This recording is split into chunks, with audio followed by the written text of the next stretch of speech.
Il faudrait oser plus de femmes dans le numérique. C'est la mission que s'est donnée Véronique Di Benedetto, directrice générale France de Econome. Véronique fait également partie des femmes du numérique.com, du Syntec, qui encourage les jeunes filles à rejoindre ces filières en pleine mutation. Véronique, bonjour. Bonjour. Alors, première question, quand vous parlez de numérique, qu'est-ce que ça englobe exactement ? Alors le numérique, effectivement, c'est Internet, on vient d'en parler assez longuement, mais c'est également un certain nombre de professions autour du logiciel, du service et des infrastructures. Voilà, donc ça c'est tout ce qui englobe les professions du numérique. Il faut savoir que l'industrie du numérique en France, c'est quand même 1,5 million de collaborateurs dans toute la France, dont 50% ont été créés ces 10 dernières années. Et on pense que le rythme va s'accélérer. Et le deuxième point qui englobe le numérique, c'est ce qu'on appelle les objets intelligents. Ce sont tous les objets qui sont capables de traiter une information, de la recevoir, de quelque part la décrypter. Alors vous allez entendre parler demain de villes intelligentes, vous allez entendre parler de villes qui savent gérer leur énergie, qui savent gérer leur trafic. Les feux rouges, tels que vous les voyez aujourd'hui, demain ça ne va plus être les mêmes. Ça va être des feux rouges qui vont savoir quand il va y avoir beaucoup de monde derrière un feu rouge et qui vont savoir réguler le trafic, passer plus vite au vert, laisser passer des ambulances de façon prioritaire, parce qu'ils vont voir dans la queue un certain nombre de voitures qu'il va falloir faire passer. Voilà, donc tout ça, c'est les maisons intelligentes, les villes intelligentes, tout ce qui va être autour de la médecine, de la télémédecine. Donc il va y avoir 20 milliards d'objets connectés d'ici 2020. Donc l'industrie du numérique va traiter de tout ça. Et alors, ce qu'on va voir avec vous, c'est qu'il n'y a que 25% de femmes dans ce secteur du numérique. Pourquoi ? Alors c'est un grand regret. Il y a effectivement que 25% de femmes dans l'industrie du numérique. Alors chaque année, aujourd'hui à peu près, on a fait une enquête, il y a 22% de femmes embauchées à peu près chaque année dans cette industrie-là. Et il y a très peu de femmes cadres dirigeantes dans cette industrie. Donc je suis là pour vous prouver que c'est possible. Je vois un certain nombre de femmes dans l'Assemblée et, et je vais également je vais espérer qu'un certain nombre de femmes ici qui sont des mères vont pouvoir effectivement avoir une influence sur leurs filles. Donc il y a effectivement insuffisamment de filles aujourd'hui dans le numérique. Et pourquoi ? Pourquoi ? Parce que d'abord, il y a des stéréotypes. On imagine toujours les professions du numérique, vous êtes derrière un écran toute la journée, donc c'est techno, scientifique, c'est très ennuyeux, c'est absolument pas pour moi.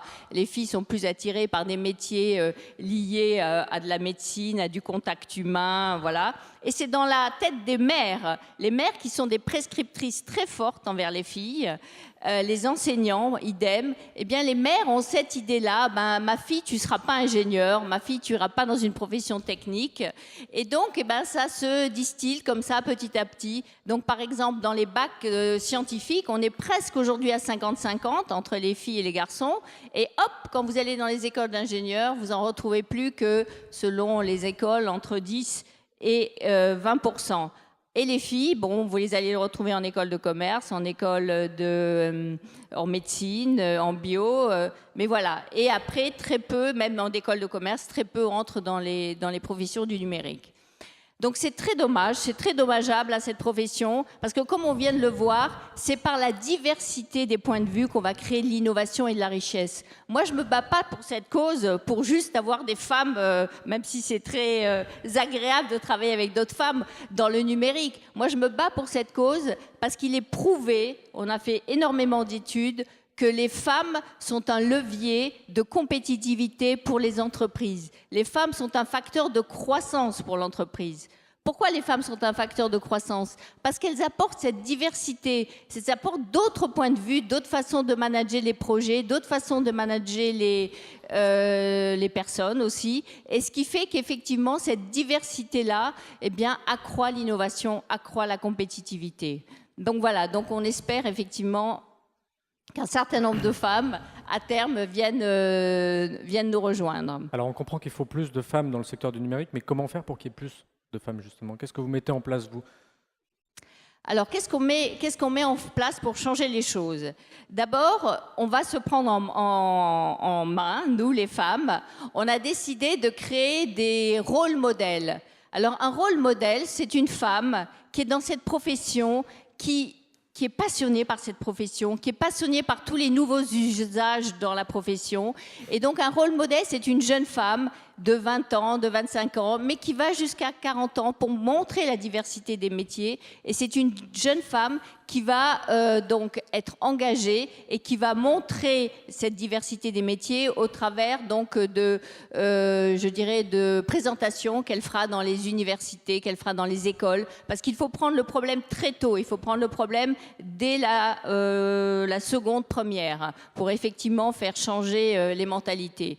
Donc il va y avoir des rôles modèles, des femmes, des ambassadrices engagées. On a décidé de faire également ce qu'on appelait une route du numérique au féminin.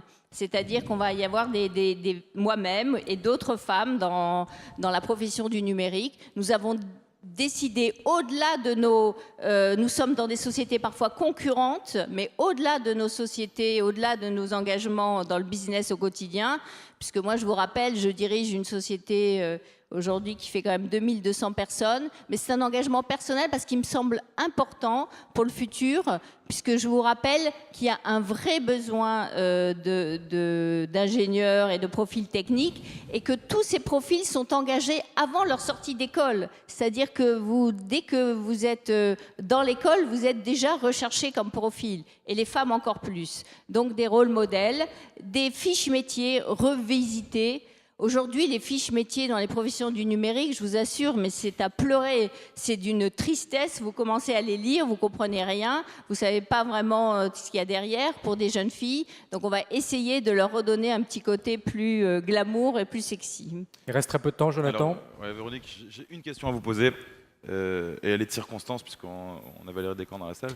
Vous avez reçu le Tribune Women's Award 2011.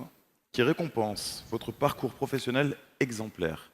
Est-ce que le fait d'être une femme a été un handicap dans votre vie professionnelle pour accéder à ce poste de directeur général d'Econocom?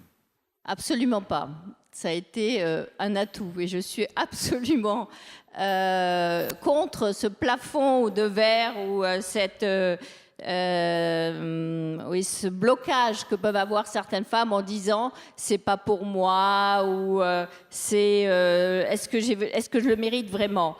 Il faut absolument que les femmes luttent contre elles-mêmes. C'est les meilleurs, la femme est l'ennemi de la femme. Donc il faut absolument que ce plafond de verre ou ce manque de confiance, eh bien ça disparaisse. Bon, moi je vais dire allez les filles, parce que je pense qu'on a encore un chemin à tracer et qu'effectivement, on a tout pour réussir. Voilà. Eh bien, Véronique, merci beaucoup pour votre intervention et félicitations encore pour votre parcours. Merci beaucoup, Véronique. Merci beaucoup.